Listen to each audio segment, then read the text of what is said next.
প্রিয় ভিউয়ার্স, আপনাদের সবার প্রতি শুভেচ্ছা জানিয়ে আজকে আমার আলোচনা শুরু করছি। আজকে আমি আপনাদের সাথে শেয়ার করার জন্য যে বিষয়টি বেছে নিয়েছি তার শিরোনাম হিসেবে নির্ধারণ করেছি how can psychological factors influence physical health. অর্থাৎ মানসিক বিষয় বা মানসিক ঘটনাগুলো কিভাবে আমাদের শারীরিক স্বাস্থ্যকে প্রভাবিত করে বা শারীরিক স্বাস্থ্যকে কিভাবে প্রভাব বিস্তার করে, সে বিষয়ে আমরা মনোবৈজ্ঞানিক দৃষ্টিভঙ্গি থেকে কিছু কথা আজকে আলোচনা করব এবং যারা এই বিষয়গুলো নিয়ে কাজ করেন তারা কি বলেছেন সে তাদের বক্তব্য আমি এখানে খুবই অল্প কথায় আপনাদের সাথে শেয়ার করব। আমার এই কথাগুলো বলার লক্ষ্যই হলো এই বিষয়গুলো নিয়ে আমরা যেন আরেকটু গভীরভাবে চিন্তা করি, মনোযোগ দিই এবং যারা এই বিষয়ে আরও পারদর্শী, দক্ষ এবং কাজ করতে চাচ্ছেন তাদের মনোযোগ আকর্ষণে আমার মূল উদ্দেশ্য।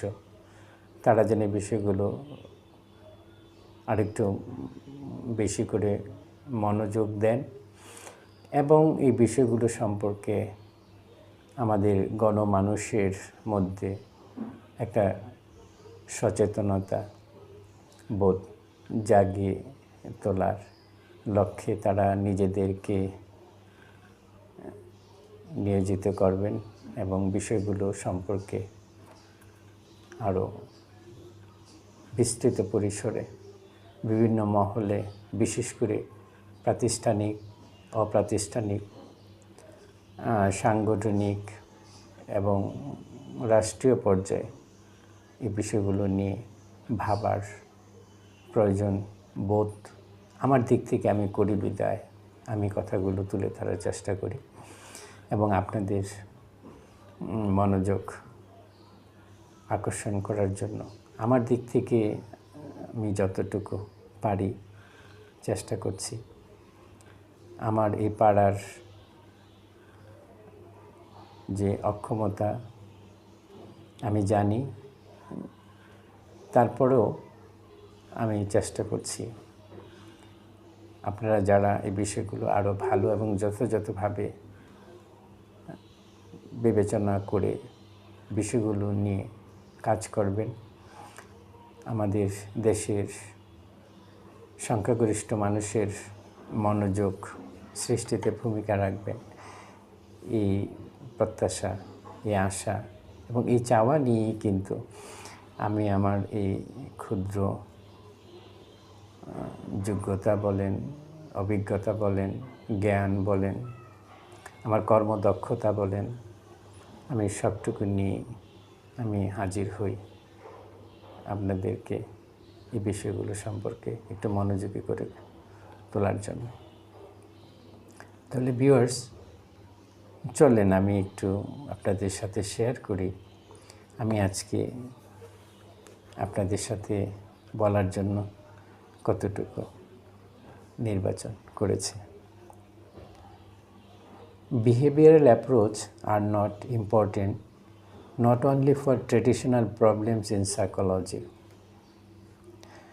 such as depression, fear, assertiveness and aggressive behaviors, but also for influence our physical health. অর্থাৎ শুরুটা এইভাবেই আমরা করতে পারি যে বিহেভিয়ারাল অ্যাপ্রোচেস, আচরণগত যে সমস্ত মতবাদগুলো আছে তা শুধু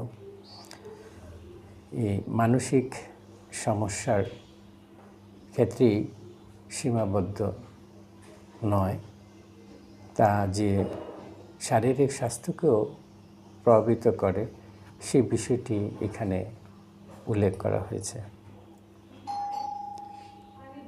বিহেভিয়ারাল মেডিসিন ইজ কনসার্ন, আচরণগত চিকিৎসা যে বিষয়টি নিয়ে কনসার্ন অবগত বা মনোযোগ দেন তা হলো with procedures that promote health and prevent the initial occurrence or recurrence of physical diseases.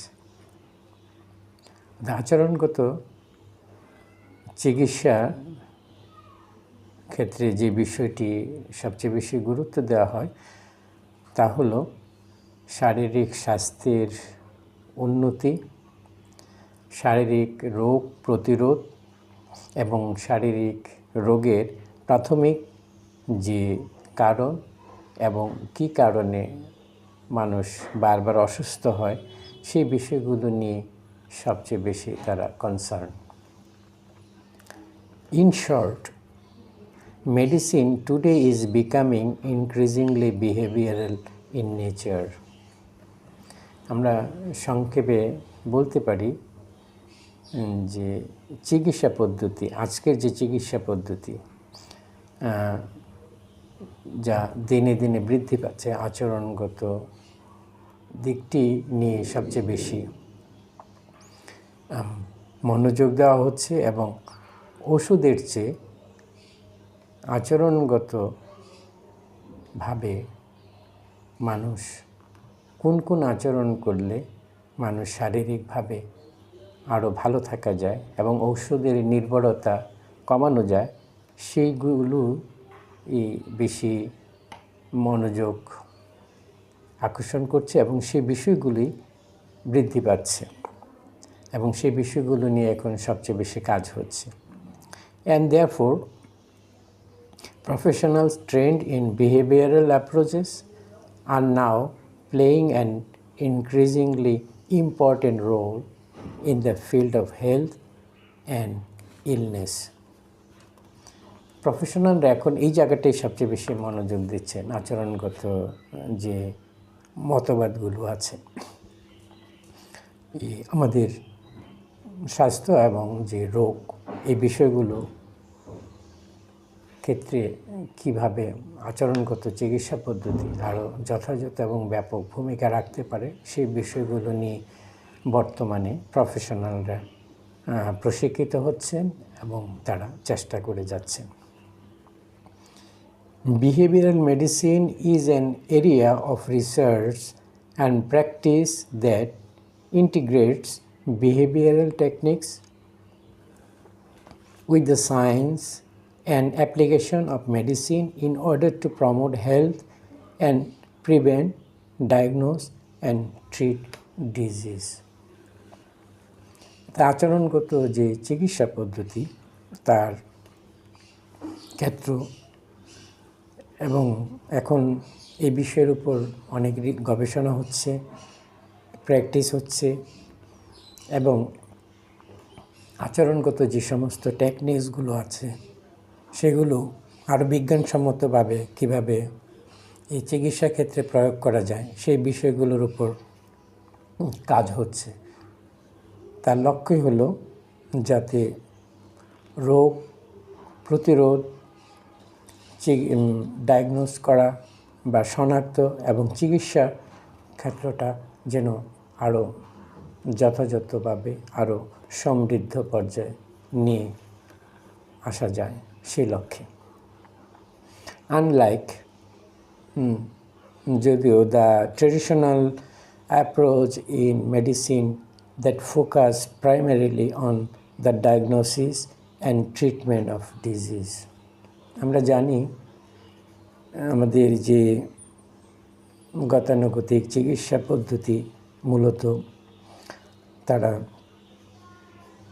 যে জায়গাটা সবচেয়ে বেশি গুরুত্ব দিয়ে থাকেন বা মনোযোগ দিয়ে থাকেন তা হলো রোগ শনাক্ত এবং চিকিৎসা এই বিষয়টির উপর। The behavioural approach to medicine also emphasise, আচরণগত যে মতবাদ চিকিৎসা ক্ষেত্রে যা প্রয়োগ করা হয়, তা যা বিষয়টির উপর গুরুত্ব দেওয়া, এমফাসাইজ করা হয়, প্রিভেনশন, প্রতিরোধ, rehabilitation,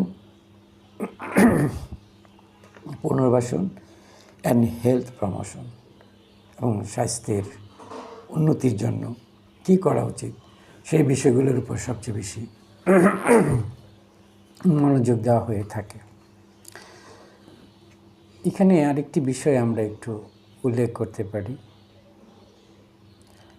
Sigmund Freud's emphasized on the role of unconscious process in physical as well as emotional functioning had a major influence in promoting the notion that mental functioning can have an impact on one's health. অর্থাৎ Freud যিনি সবচেয়ে বেশি emphasise করেছেন, গুরুত্ব দিয়েছেন, তা হলো অচেতন মনের যে ভূমিকা আমাদের শারীরিক স্বাস্থ্যের ক্ষেত্রে এবং আবেগীয় যে কাজ, এটার একটা বড় major influence on promoting Notion that mental functioning, আমাদের যে মানসিক ক্রিয়া তা আমাদের শারীরিক স্বাস্থ্যের উপর অনেক ব্যাপক প্রভাব ফেলে। এটাই এখানে উনি বলতে চেয়েছেন যে আমাদের অচেতন মনের যে ভূমিকা, এই ভূমিকা আমাদের মানসিক যে কর্ম বা ক্রিয়া, ফাংশনিং, তা আমাদের শারীরিক স্বাস্থ্যের উপর অনেক প্রভাব ফেলে। There is growing dissatisfaction with many aspects of the current medicine system. বর্তমানে দিনে দিনে আমাদের যে শারীরিক চিকিৎসা পদ্ধতির উপর অসন্তুষ্টির মাত্রা বেড়ে যাচ্ছে।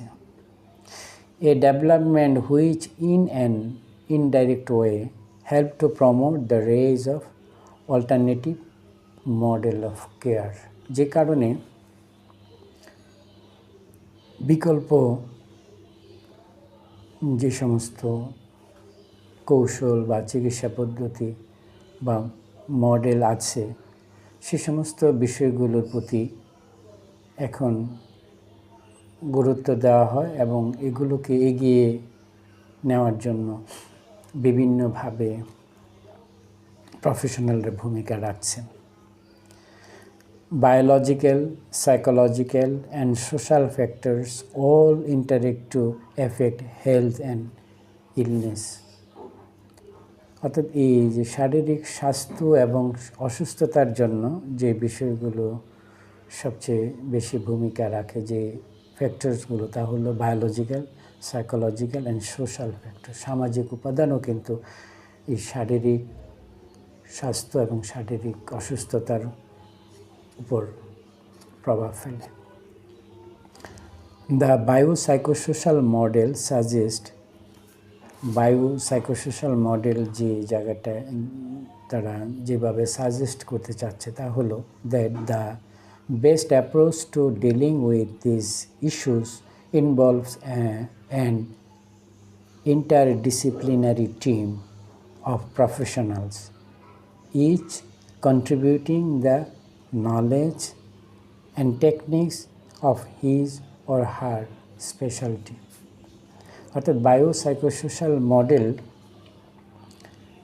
যে জায়গাটায় মনোযোগ দিচ্ছে বা এই জায়গাটায় যে সাজেশন দিচ্ছে, তা হলো যে বিভিন্ন প্রফেশনের ক্ষেত্রে, অর্থাৎ ইন্টারডিসিপ্লিনারি টিম অফ প্রফেশনস, তারা প্রত্যেকের জায়গা থেকে তারা ভূমিকা এবং তাদের জ্ঞান, দক্ষতা নিয়ে তারা এই জায়গাটায় ভূমিকা রাখার চেষ্টা করছে। অর্থাৎ এই জায়গাটা থেকে আমরা যা বুঝতে পারি তা হলো যে এই বায়োসাইকোসোশ্যাল মডেলের মূল লক্ষ্য হলো যে আমরা বিচ্ছিন্নভাবে চিকিৎসা পদ্ধতিটা বিবেচনা না করে যদি আমরা একটা ইন্টারডিসিপ্লিনারি টিমের মাধ্যমে আমরা কাজ করি, আমাদের নলেজ এবং টেকনিকসগুলো আমরা শেয়ার করি বা একে অপরের সাথে এই জায়গাটায় আমরা ভূমিকা রাখি, তাহলে আমাদের এই চিকিৎসা ক্ষেত্রে আমাদের আরও ব্যাপক ভূমিকা রাখা সম্ভব হবে এবং যথাযথভাবে ভূমিকা রাখা সম্ভবপর হবে। ওভারঅল সর্বোপরি আমরা যা বলতে পারি, therefore the biopsychosocial model clearly advocates a new broad-based interdisciplinary approach to health and illness that emphasizes an interaction between the mind and body and advocates a holistic approach to assessing and helping individuals attain and maintain health. অর্থাৎ এই শারীরিক স্বাস্থ্য সংরক্ষণ এবং মানসিক রোগ প্রতিরোধ কিংবা শারীরিক সুস্থতার জন্য এই যে আমাদের বায়োসাইকোসোশ্যাল মডেল একটা নতুন যে একটা ধারণা এবং একটা বিস্তৃত পরিসরের একটা কর্মযজ্ঞ, যেখানে interdisciplinary approach to health and illness emphasise professional ব্যক্তিত্ব যারা আছেন, বিভিন্ন প্রফেশনের ব্যক্তিত্বদের তারা সমন্বিতভাবে, অর্থাৎ তারা একে অপরের সাথে তারা ইন্টারেক্ট করবে এবং এক্ষেত্রে আমাদের যে মাইন্ড এবং বডির যে একটা সম্পর্ক, এই সম্পর্কের জায়গাটা বিবেচনা করে একটা হলিস্টিক অ্যাপ্রোচ তারা ডেভেলপ করার চেষ্টা করে, যার লক্ষ্যই হলো অ্যাসেস করা, মূল্যায়ন করা, হেল্প করা, সহযোগিতা করা ইন্ডিভিজুয়াল ব্যক্তিকে অর্জন করতে অ্যান্ড মেনটেন হেলথ এবং স্বাস্থ্যকে সংরক্ষণ করার জন্য। অর্থাৎ বিচ্ছিন্নভাবে বা এককভাবে চিন্তা না করে সামগ্রিকভাবে, অর্থাৎ এই স্বাস্থ্যের সাথে সম্পর্কিত যত প্রফেশনালস আছেন তারা একটি নির্দিষ্ট জায়গায় অবস্থান করে, অর্থাৎ বায়োসাইকোসোশ্যাল মডেল এর দৃষ্টিভঙ্গি থেকে তারা যদি বিবেচনা করেন, অর্থাৎ মাইন্ড এবং বডির যে সম্পর্ক, এই সম্পর্কের জায়গাটা বিবেচনা করে তারা যদি চিকিৎসা পদ্ধতিটা নির্ধারণ করেন কিংবা ব্যক্তির শারীরিক স্বাস্থ্য এবং শারীরিক রোগ সম্পর্কে সচেতনতা এবং চিকিৎসার জন্য যদি ভূমিকা রাখেন এবং সেই ভূমিকাটা এককভাবে ভূমিকা রাখার চেয়ে অনেক তাৎপর্যপূর্ণ এবং স্বাস্থ্যক্ষেত্রে অনেক সুফল বয়ে আনবে, এই কথাটা এখানে তারা তুলে ধরার চেষ্টা করেছে। Within this approach, learning theory and behavior therapy have emerged as important components. অর্থাৎ এই যে আমাদের যে এই মতবাদগুলো থেকে learning theory and behaviour therapy, অর্থাৎ শিক্ষা যে তথ্য এবং আচরণগত যে চিকিৎসা, এই বিষয়টার গুরুত্ব অনেকাংশে এখন প্রকাশ হয়েছে এবং এর প্রয়োজনীয়তা এখন মানুষের কাছে কিংবা যারা এই বিষয়গুলো নিয়ে যারা কাজ করেন তাদের কাছে এখন বিবেচিত হচ্ছে এবং এই বিষয়টির উপর তারা গুরুত্ব দিয়ে এখন কাজ করে যাচ্ছে। এটুকুই হলো আমার আজকের আলোচনার বিষয়। আমি আজকের এই আলোচনা থেকে যে বিষয়টি মূল কথা হিসাবে আমি আপনাদের সাথে বলার জন্য আমি বেছে নিয়েছি তা হলো শরীর এবং মন, এই দুটোর সমন্বয় আমাদের খুঁজতে হবে আমাদের শারীরিক সমস্যা এবং মানসিক সমস্যার ক্ষেত্রে। তাই আমাদের মন শুধু মানসিক সমস্যা, মানসিক সংকটের জন্য দায়ী না, মন আমাদের শারীরিক সমস্যার জন্য অনেক গুরুত্বপূর্ণ ভূমিকা রাখে, অনেক ব্যাপক ভূমিকা রাখে আমাদের শারীরিক সুস্থতা এবং শারীরিক রোগ এই দুটোর ক্ষেত্রে। এইটুকু ধারণা নেওয়ার জন্য। অর্থাৎ আমরা শুধু ওষুধের উপর, চিকিৎসার উপর নির্ভর না হয়ে আচরণগত যে সমস্ত পদ্ধতি আছে, চিকিৎসা পদ্ধতি আছে, যে কৌশল আছে, যে কাজগুলো করলে আমরা শারীরিকভাবে সুস্থ থাকব, সেই বিষয়গুলো আমরা মনোযোগী হব এবং সেই বিষয়গুলো আমরা যারা প্রফেশনাল আছেন আমাদের সমাজে, যারা আমাদের চিকিৎসা সেবা দিয়ে যাচ্ছেন, তারা বিচ্ছিন্নভাবে না ভেবে একটা ইন্টারডিসিপ্লিনারি একটা অ্যাপ্রোচ তারা ডেভেলপ করবেন এবং সেইভাবে তারা বিষয়টি নিয়ে কাজ করবেন। এই বিষয়টাকে আজকের আলোচনায় তুলে ধরার জন্যেই আমি এটুকু আপনাদের সামনে তুলে ধরেছি। অর্থাৎ আমাদের চিকিৎসার জায়গাটা যেন বায়োসাইকোসোশ্যাল মডেল হিসাবে আমরা দাঁড় করাতে পারি, এই প্রত্যাশাটা রইল। ভালো থাকবেন। মনের যত্ন এবং শরীরের যত্ন, উভয় যত্নে আমাদেরকে শারীরিক এবং মানসিকভাবে সুস্থ রাখতে সহায়ক ভূমিকা রাখে। তাই আমরা শরীর এবং মন উভয়ের যত্ন নেব। ভালো থাকবেন সবাই। আবার দেখা হবে অন্যদিন অন্য কোনো প্রসঙ্গ নিয়ে।